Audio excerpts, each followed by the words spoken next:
시간 다 같이 일어나셔서 오늘 우리에게 주신 말씀을 같이 읽겠습니다. 우리에게 주신 말씀은 사사기 6장 11절부터 18절까지 말씀입니다. 이 말씀 통해서 살아계신 하나님의 음성을 다 함께 들을 수 있기를 바랍니다. 우리 11절부터 말씀을 함께 말씀을 읽도록 하겠습니다. 여호와의 사자가 아비스의 사람 요아스에게 속한 오브라에 이르러 상수리나무 아래에 앉으니라. 마침 요아스 아들 기드온이 미디안 사람에게 알리지 아니하려 하여 밀을 포도주 틀에서 타작하더니 여호와의 사자가 기드온에게 나타나 이르되 큰 용사여 여호와께서 너와 함께 계시도다 하매 기드온이 그에게 대답하되 오 나의 주여 여호와께서 우리와 함께 계시면 어찌하여 이 모든 일이 우리에게 일어났나이까. 또 우리 조상들이 일찍이 우리에게 이르기를 여호와께서 우리를 애굽에서 올라오게 하신 것이 아니냐 한 그 모든 이적이 어디 있나이까. 이제 여호와께서 우리를 버리사 미디안의 손에 우리를 넘겨주셨나이다 하니 여호와께서 그를 향하여 이르시되 너는 가서 이 너의 힘으로 이스라엘을 미디안의 손에서 구원하라. 내가 너를 보낸 것이 아니냐 하시니라. 그러나 기드온이 그에게 대답하되 오 주여 내가 무엇으로 이스라엘을 구원하리이까. 보소서 나의 집은 므낫세 중에 극히 약하고 나는 내 아버지 집에서 가장 작은 자이니이다 하니 여호와께서 그에게 이르시되 내가 반드시 너와 함께하리니 내가 미디안 사람 치기를 한 사람을 치듯 하리라 하시니라. 기드온이 그에게 대답하되 만일 내가 주께 은혜를 얻었사오면 나와 말씀하신 이가 주 되시는 표징을 내게 보이소서. 내가 예물을 가지고 다시 주께로 와서 그것을 주 앞에 드리기까지 이곳을 떠나지 마시기를 원하나이다 하니 그가 이르되 내가 너 돌아올 때까지 머무르리라 하니라. 아멘. 네, 그 자리에 앉으시기 바랍니다. 가슴에 손을 대고 제가 하는 선포 따라하겠습니다. 나는 모든 신령한 복을 가졌습니다. 나는 거룩하고 흠이 없는 존재입니다. 나는 만물을 다스리는 권세를 가졌습니다. 그것을 누리며 살아갈 것입니다. 아멘. 네, 감사합니다.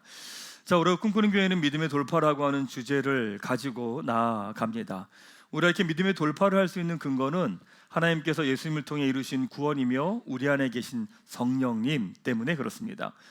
에베소서 말씀을 나누면서 우리에게 주어진 것이 무엇인지를 나눴죠. 첫 번째는 하늘의 모든 신령한 복이 우리에게 주어졌다. 아멘. 네, 두 번째, 우린 거룩하고 흠이 없는 존재이다. 아멘. 네, 세 번째, 우리 만물을 다스리는 권세를 가졌다. 아멘. 예, 이것이 우리의 영안에서 이루어져 있습니다. 우리 이것을 우리의 혼으로, 우리의 생각으로, 우리의 육으로, 우리의 몸으로 풀어내는 것, 바로 그것이 신앙 생활입니다. 하나님께서 여러분들에게 어떤 기도 제목을 주셨다는 얘기는 뭐냐면 이미 영안에서 그것이 이루어져 있다는 이야기입니다. 이루어지지 않은 게 아니에요. 이루어진 겁니다. 근데 그것을 우리의 생각이 동의하고 혼으로 구체화하는 과정을 걸어가는 거죠. 1월, 2월은 믿음의 돌파라고 하는 주제를 가지고 믿음의 돌파라는 사람들을 함께 나누고 있습니다. 첫 번째 나눈 사람이 갈렙이죠. 갈렙입니다. 돌파의 비결은 무엇이냐? 해석을 바꾸는 겁니다.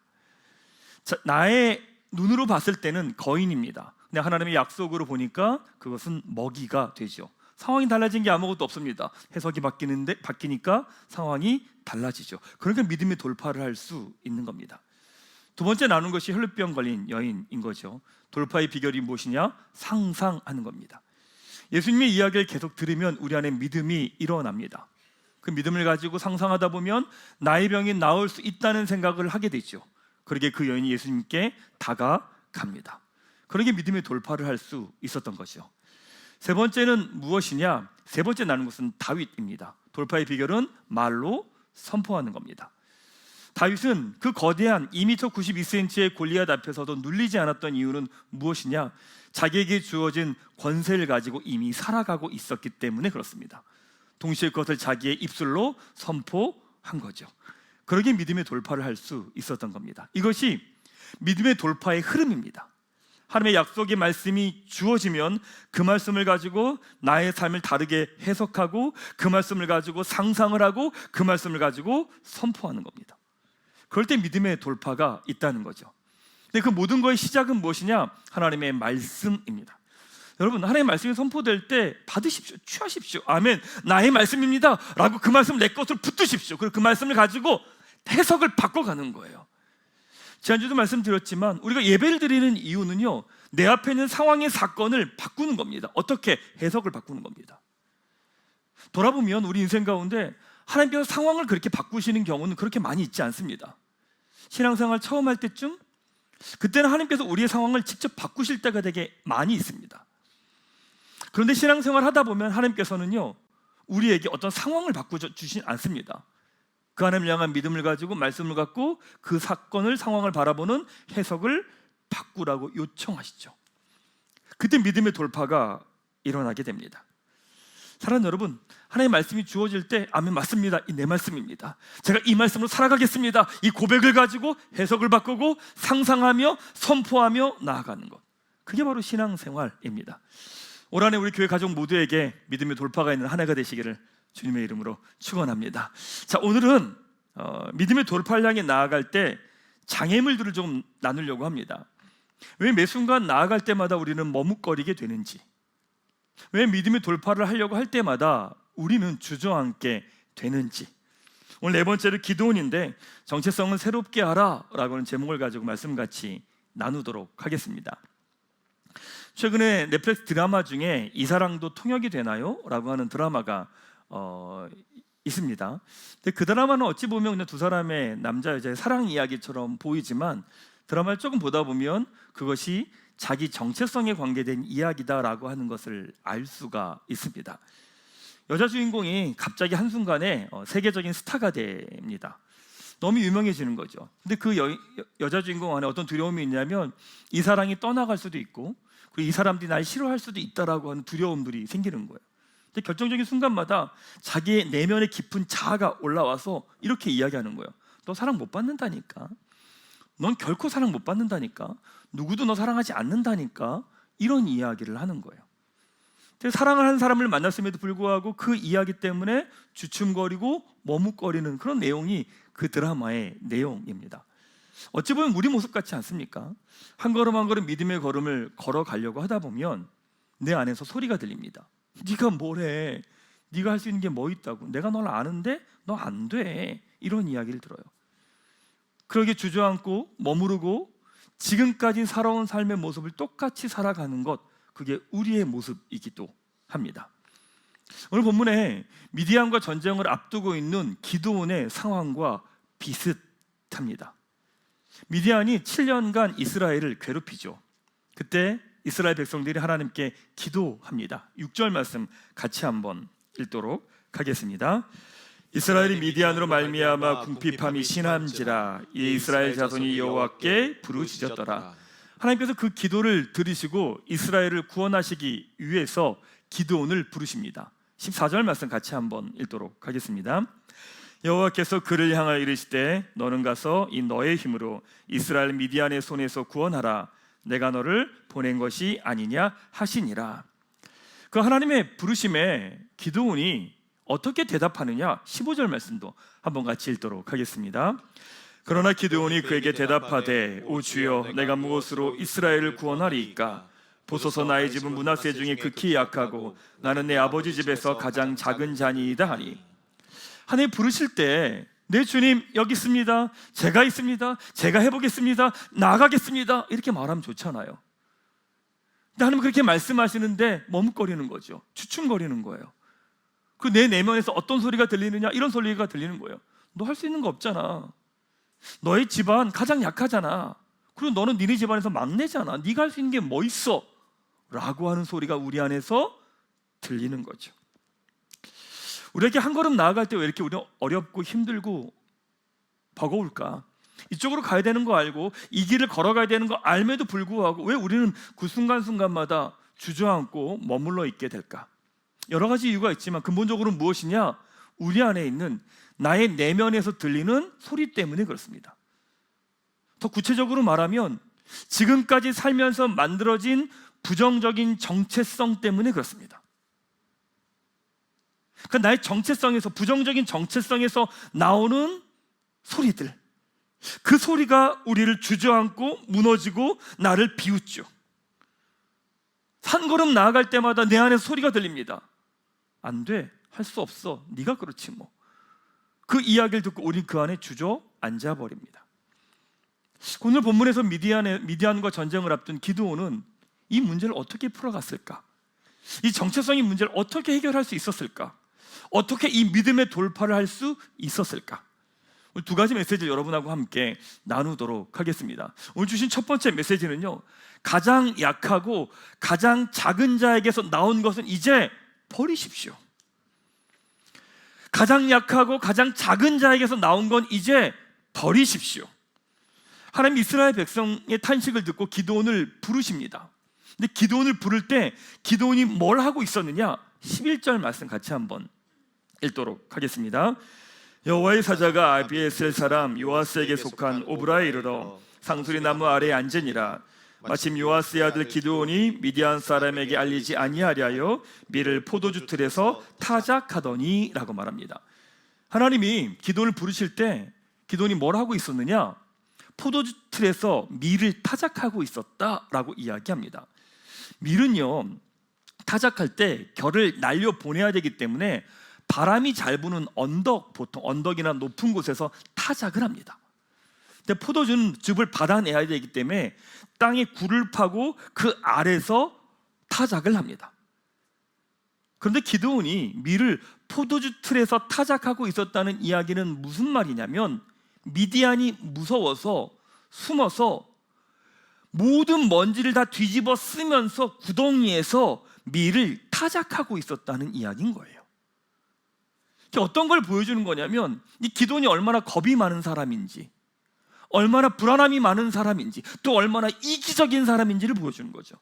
무서워요, 두려워요. 근데 난 먹고 살아야 되거든. 내 건 챙겨야 되거든요.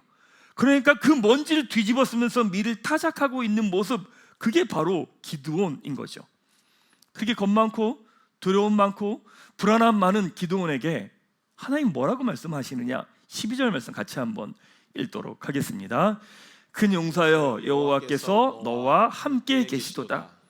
이렇게 겁이 많고 두려움이 많고 이기적인 기드온에게 하나님 뭐라고 말씀하시느냐? 너는 큰 용사며 하나님이 너와 함께 계시다고 이야기합니다. 놀라운 이야기 아닙니까? 영광스러운 이야기입니다. 근데 그 이야기를 듣고 기드온이 반발을 합니다. 13절 말씀 같이 한번 읽도록 하겠습니다. 오 나의 주여, 여호와께서 우리와 함께 계시면 어찌하여 이 모든 일이 우리에게 일어났나이까? 또 우리 조상들이 일찍이 우리에게 이르기를 여호와께서 우리를 애굽에서 올라오게 하신 것이 아니냐 한 그 모든 이적이 어디 있나이까? 이제 여호와께서 우리를 버리사 미디안의 손에 우리를 넘겨주셨나이다. 기드온이 이렇게 말합니다. 하나님 우리와 함께 계시다고 하면서 어떻게 이런 일이 일어납니까? 이런 모든 시간 지난 걸 보니 하나님이 우리를 버리셨습니다 라고 이야기하는 거죠.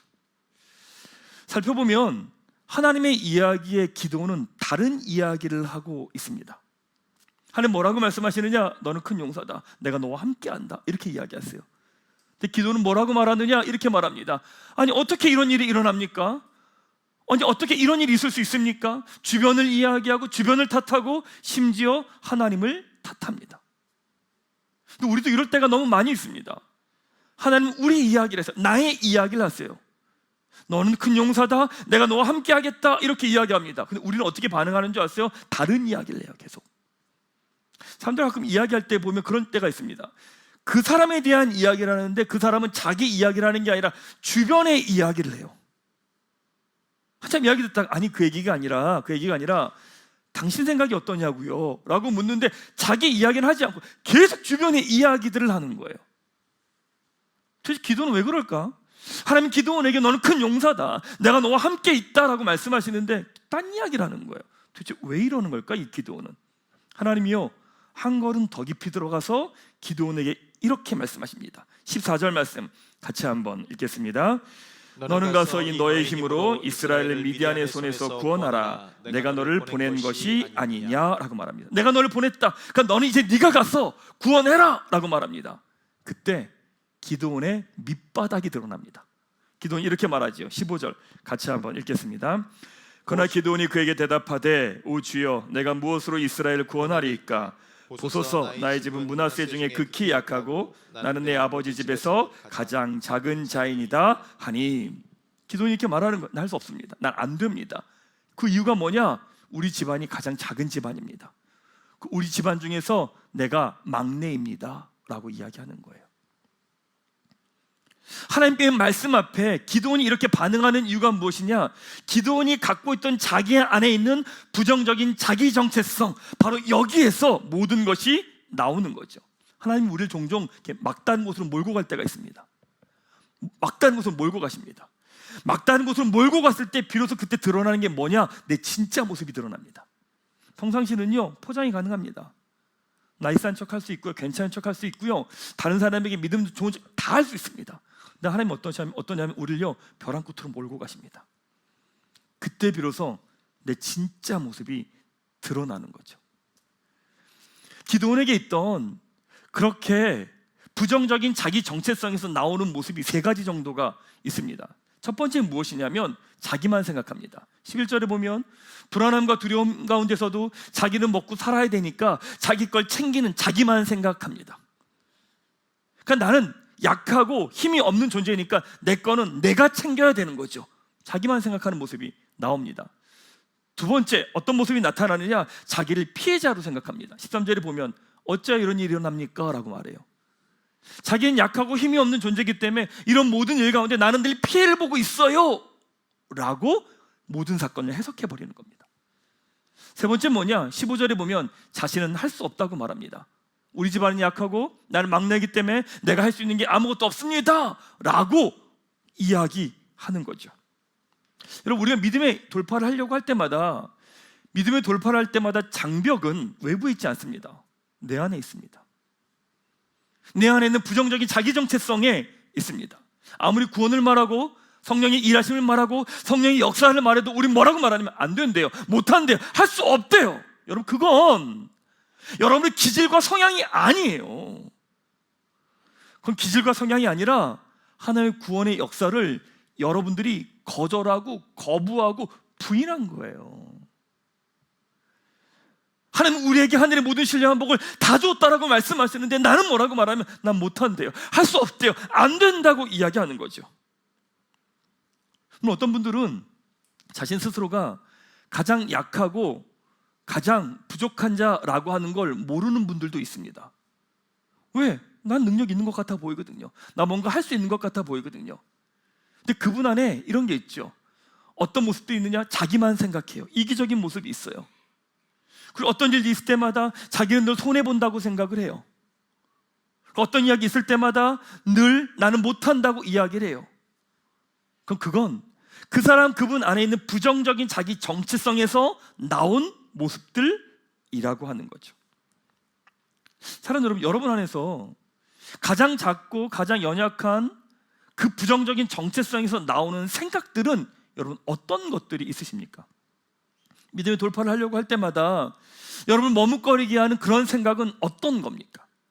여러분, 우리가 예배 드릴 때 예배는 그렇게 초라하고 작고 연약한 내 정체성을 적당히 위로하는 자리가 예배가 아니에요. 여러분, 예배는 나의 초라하고 가장 작고 가장 연약한 그 정체성을 성령께 내어드리고 깨트리는 시간이에요. 그것들을 붙들고 있는 시간이 아니라 깨트리는 시간이에요. 잊지 마십시오. 가장 약하고 가장 작은 자는 이미 2000년 전에 예수 그리스도의 십자가와 함께 죽었습니다. 아멘? 죽었어요. 그러게 더 이상 거기에 나오는 생각과 감정에 붙들리지 마십시오. 그거 거짓이고 가짜입니다. 그래서 여러분들 입술로 하셔야 돼요. 가장 약하고 가장 작은 자는 죽었습니다. 이 선포가 있으셔야 돼요. 여러분이 올라오는 모든 이야기들 가운데 아닙니다, 가장 약하고 가장 작은 자는 죽었습니다 라고 하는 선포가 있으셔야 돼요. 사랑하는 여러분, 이 시간 여러분 이 입술로 한번 선포해 보십시다. 가장 약하고 가장 작은 자는 죽었습니다. 시작. 가장 약하고 가장 작은 자는 죽었습니다. 한 번 더. 가장 약하고 가장 작은 자는 죽었습니다. 한 번 더. 가장 약하고 가장 작은 자는 죽었습니다. 아멘. 여기서부터 시작하는 거예요. 믿음의 돌파는 가장 약하고 가장 작은 자는 죽었습니다. 바로 여기에서부터 믿음의 돌파가 시작이 됩니다. 사랑하는 여러분, 오늘 예배 드릴 때 여러분 안에 올라오는 여러분의 부정적인 자기 정체성에서 나오는 모든 생각과 마음들, 그것들 안에 선포하십시오. 가장 약하고 가장 작은 자는 죽었습니다. 이 믿음의 고백과 선포가 여러분에게 있으시기를 축원합니다. 자, 두 번째는 무엇이냐? 이겁니다. 네, 제가 큰 용사입니다 라고 응답하며 권세를 사용하십시오. 하나님의 기도원을 부르시면서 이렇게 말씀하시지요. 12절에 보면 같이 한번 읽겠습니다. 큰 용사여, 여호와께서 너와 함께 계시도다. 하나님, 기드온이 용감해져서 용기가 생겼을 때 너는 큰 용사다 라고 말씀하지 않으셨습니다. 미디안이 무서워서 굴에서 몰래 포도주스에 밀을 타작하고 있는 그때 하나님 뭐라고 말씀하시느냐? 너는 큰 용사다 라고 말씀하시는 거예요. 그때 미디안이 뭐라고 말하냐? 저 못합니다. 우리 집안 가장 작은 자고 내가 막내기 때문에 못합니다 라고 말할 때 하나님 뭐라고 말씀하시느냐? 16절 한 번 더 읽겠습니다. 내가 반드시 너와 함께 하리니 내가 미디안 사람 치기를 한 사람 치듯 하리라. 기드온이 아직 미디안과 전쟁을 하기 전에 하나님 뭐라고 말씀하시느냐? 네가 모든 사람을 칠 때 한 사람을 치듯이 할 것이다 라고 말씀하시는 것이죠. 왜 하나님 이런 얘기 하실까? 여러분 말씀을 읽으실 때 너무 다른 거죠. 마치 하나님은 그 모든 것이 이루어진 것처럼 말씀하세요. 근데 내가 보기엔 이루어져 있지 않거든요. 나는 뭐라고 말씀하시느냐? 너는 큰 용사래요. 한 사람 치듯 할 거래요. 이 모든 사건들이 일어나기 전에 하나님은 이미 결론을 이야기하시는 거예요. 이것이 무슨 말이냐? 이미 영안에서 다 이루어져 있다는 이야기예요. 하나님은 우리를 뭘로 바라보시느냐? 우리의 혼과 육으로 보지 않으세요. 우리의 영으로 보시는 거죠. 우리 영 안에 성령님이 계시고 우리 안에 온전한 구원이 이루어졌기에 하나님 뭐라고 말씀하시느냐? 너는 큰 용사라는 거예요. 그럼 너는 한 사람 치듯이 모든 것을 할 거다 라고 이야기하시는 거죠. 이미 영 안에서 그 모든 것들이 이루어져 있기 때문에 그렇습니다. 기드온은 전쟁이 시작되기 전에 이미 승리를 받은 거예요. 여러분, 이게 우리 삶입니다. 우리 삶은 전쟁을 해서 결과를 보고 난 다음에 확인하는 존재가 아니라 우리는 이미 승리를 받고 그 승리를 향해 걸어가는 사람들이라는 거예요.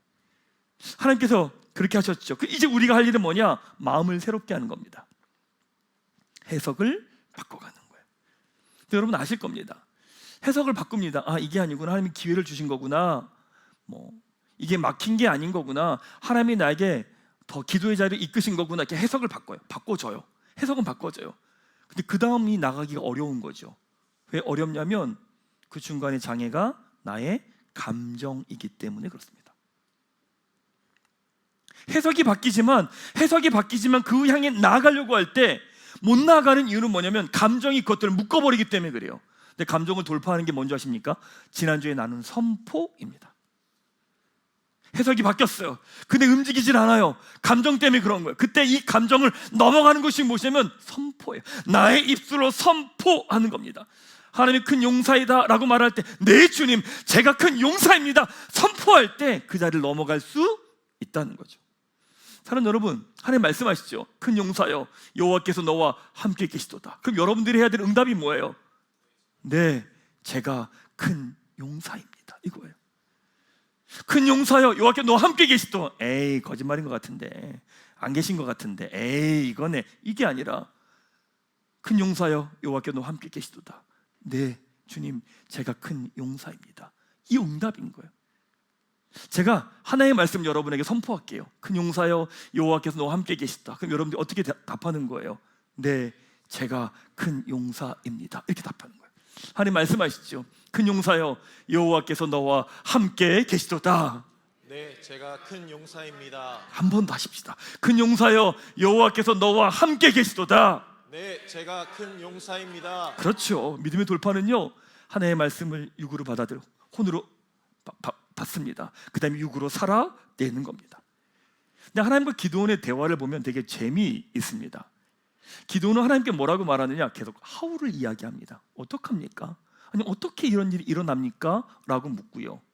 하나님 뭐라고 말씀하시느냐? 하나님은 위두로 이야기하세요. 위두로 이야기하세요. 내가 너와 함께 있다 라고 답하세요. 기드온은 하나님 어떻게 이런 일이 일어납니까? 라고 말하고 하나님은 내가 너와 함께 있어 라고 이야기하세요. 이 이야기가 다른 거죠. 돌아보면 우리가 언제나 낙심할 때가 언제인 줄 아십니까? 하나님 앞에서 하울을 물을 때입니다. 내가 볼 때 답이 없어요. 답이 없는데 이 답을 없는 걸 가지고 하나님 앞에 가서 하나님 어떻게 합니까? 라고 말하는 순간 우린 절망합니다. 왜? 나도 답이 없는데 하나님도 답이 없는 존재가 돼버린 거예요. 내 생각을 가지고 하나님을 규정해버린 거거든요. 왜 우리의 기도가 매 순간 힘드냐면 내 현실에 답이 없는 그 현실을 가져가서 하나님 앞에서 하나님의 마음을 구하는 것이 아니라 하나님 어떻게 이런 일이 있어요? 하나님 어떻게 이럴 수가 있어? 이렇게 묻는 거예요. 그럼 무슨 얘기냐면 하나님의 가능성과 기회와 길은 안 보이거든요. 그래서 우리는 절망하는 거예요. 낙심하는 거예요. 성경은 뭐라고 말하느냐? 고린도후서 1장 19절 한번 같이 읽도록 하겠습니다. 그리스도 안에는 예만 있을 뿐입니다 라고 말합니다. 하나님 앞에서 우리가 해야 될 답은 무엇이냐? 예스밖에 없다는 이야기예요. 내가 너에게 신령한 모든 복을 줬다. 예스. 너는 거룩하고 흠이 없는 존재다. 예스. 너에게 만물을 다스리는 권세를 주었다. 예스. 이거밖에 없다는 거예요. 이거밖에 우리가 응답할 게 없다는 거죠. 그걸 풀어갈 능력과 권세를 줬다. 예스. 이거밖에 없다는 거예요. 그리고 우리가 그 예스를 가지고 내 앞에 있는 현실을 향해 하울을 찾아가는 것, 그게 권세를 사용하는 거예요. 왜 우리가 그 권세를 사용하지 못하냐면 하나님 앞에서조차 하울을 이야기하는 거예요. 하나님 어떻게 이럴 수 있습니까? 어떻게 이런 일이 일어납니까? 라고 묻는 거죠. 하나님 뭐라고 말씀하시냐면 아니라는 거죠. 내가 너에게 권세와 힘과 능력과 지혜를 줬다는 거예요. 우리의 답은 뭡니까? 예, 그렇습니다. 그리고 그 답을 가지고 내가 서 있는 그 현실을 향해서 이걸 풀어가는 하울을 찾아가는 것, 그게 권세를 사용하는 거예요. 그게 바로 우리에게 주신 권세를 누리며 살아가는 삶이라는 거죠. 하나님께서 예수님의 십자가를 통해 우리를 구원하시고 하늘의 모든 신령한 복과 우리 거룩하고 흠이 없는 존재로 만물을 다스리는 권세를 주셨습니다. 그 얘기는 뭐냐면 이미 여러분에게 주어진 상황과 현실을 풀어갈 힘과 능력과 지혜가 주어졌다는 얘기입니다. 그러기에 그 권세를 갖고 내 삶의 자리에서 풀어가며 하울을 찾아가는 것, 그게 바로 권세를 사용하는 겁니다. 하나님의 마음을 알게 된 기드온이 한 행동이 뭔지 아십니까? 34절 말씀 같이 한번 읽도록 하겠습니다. 여호와의 영이 기드온에게 임하시니 기드온이 나팔을 불매. 기드온이요 이제 나팔을 불며 전쟁을 준비하기 시작합니다. 달라진 게 있나요? 하나도 없습니다. 집안이 바뀌었나요? 없습니다. 막내가 첫째가 됐나요? 아닙니다. 달라진 게 하나도 없습니다. 그 권세를 갖고 전쟁을 준비하며 한 걸음씩 나아갑니다. 예전에 목회를 할 때 진짜 힘든 적이 있었거든요. 너무 힘든 적이 있어서 한 주 한 주 하루하루 살아가는 게 너무 버거운 적이 하나 있었습니다. 정말 아침에 눈을 뜨는 것도 너무 힘든 시간들이 있었거든요. 뭐 말도 안 되는 얘기를 너무 많이 듣기도 하고 심지어 협박도 받아보고 하여튼 별의별 일이 되게 많이 있었습니다. 그래서 제가 했던 불평이 뭐냐면 이거였어요. 하나님, 제가 이걸 왜 당해야 됩니까? 제가 이 길을 왜 걸어가야 됩니까? 어떻게 이런 일이 있을 수 있습니까? 기도하려고 앉으면 계속 하나님 앞에서 어떻게라는 말을 하고 있는 거예요. 아니 어떻게 이런 일이 있을 수 있습니까? 어떻게 저렇게 말을 합니까? 아니 어떻게 저런 생각을 할 수 있습니까? 계속 이러고 있는 거예요. 그러니까 제 안에 기도를 포장한 원망과 불평을 하고 있었던 거죠. 근데 그때 묵상하는 본문이 욥기 1장 말씀이었는데 욥기 1장을 보는데 하나님이 사단에게 욥에 대한 이야기를 하시는 거예요. 얘 믿을만한 애다. 내가 얘가 어떤 애인 줄 알아? 얘 신실한 아이다. 결코 날 버릴 아이가 아니다 라고 사단에게 욥을 자랑하시는 거예요. 그 말씀이 딱 있는데 갑자기 제 안에 성령께서 어떤 마음을 딱 주시냐면 이런 마음 주시는 거예요. 아, 지금 일어나는 사건은 하나님이 욥을 믿기 때문에 허락하신 시간이구나. 왜 고난을 주셨는지 이유는 잘 모르겠지만 그 하나님의 그 뜻을 잘 모르겠지만 그 상황과 사건은 하나님이 욥을 믿기 때문에 허락하신 시간이구나. 욥을 신뢰하기 때문에 욥이 감당할 수 있으니까 하나님이 허락한 시간이구나 라고 그 말씀이 다르게 보이기 시작하는 거예요. 정체성이 정돈이 된 거죠.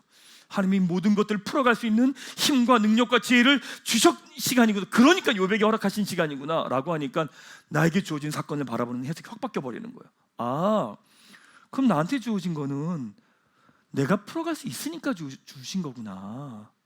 아, 하나님이 이 시간들은 나를 믿으시니까 이 시간을 허락하신 시간이구나 라고 해석이 바뀌더라고요. 그러니까 뭐가 바뀌는 줄 아세요? 기도가 바뀌더라고요. 이렇게 바뀌더라고요. 하나님, 오케이, 하나님 저 믿고 허락하신 시간이셨군요. 오케이, 가볼게요. 그럼 하나님 믿고 맡기신 시간이고 내가 감당할 수 있는 이미 능력을 다 주신 거라면 한번 해볼게요.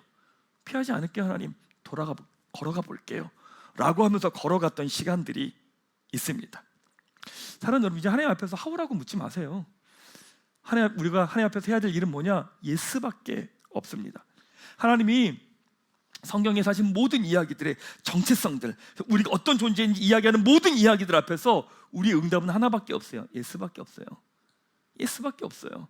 네, 주님, 그렇군요. 맞습니다. 맞습니다. 그리고 그 예스를 가지고 내 삶의 현장으로 들어가서 그것들을 풀어내는 것, 바로 그것이 우리의 권세를 사용하는 겁니다.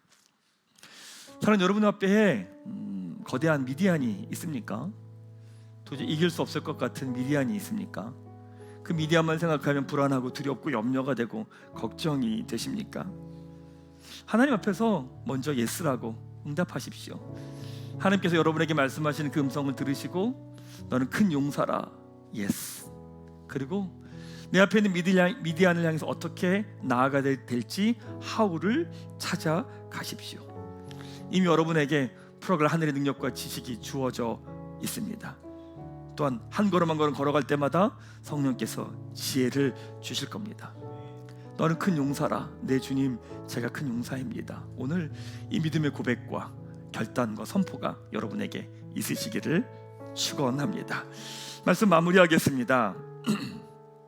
여러분에게 가장 약하고 가장 작은 자에게서 나오는 생각은 어떤 것이 있으십니까? 그 생각만 들면 더 불안해지고 두려워지고 낙심하며 무기력하게 만드는 것이 어떤 것이 있습니까? 말씀 마무리하면서 여러분들에게 한 가지를 나누어 드리고 싶습니다. 사단은 여러분에게 이렇게 말하지 않아요. 너는 할 수 없어, 너는 안 돼, 너는 약해, 너는 무기력해, 이렇게 말하지 않아요. 사단은 뭐라고 말하는 줄 아십니까? 나는 약해, 나는 무기력해, 난 할 수 없어, 이렇게 이야기해요. 사단은 너라는 주어를 쓰지 않아요. 나라는 주어를 써요. 지난 시간에 하나님 신뢰하지 못하며 살아왔던 나의 죄된 습관과 거기에 맞물려서 사단이 이야기하는 거예요. 여러분 안에 맞아, 나 못해, 이거 사단의 음성이에요. 사단의 소리예요. 맞아, 나 안 돼, 이거 사단이 하는 이야기예요. 나 약해, 이거 사단이 하는 이야기라는 거예요. 이번 한 주간 가장 약하고 작은 자에게서 나온 것들 이렇게 올라오면 이렇게 버리십시오. 그 주의 말씀을 들으십시오. 큰 용사여, 여호와께 너와 함께 계시도다. 네, 제가 큰 용사입니다. 네, 제가 큰 용사입니다. 네, 맞습니다. 제가 큰 용사입니다. 여러분의 삶의 자리로 뛰어 드십시오. 내가 큰 용사입니다. 이 믿음의 고백과 선포를 가지고 한 주간 믿음의 돌파가 우리 교회 가족 모두에게 있으시기를 주님의 이름으로 축원합니다.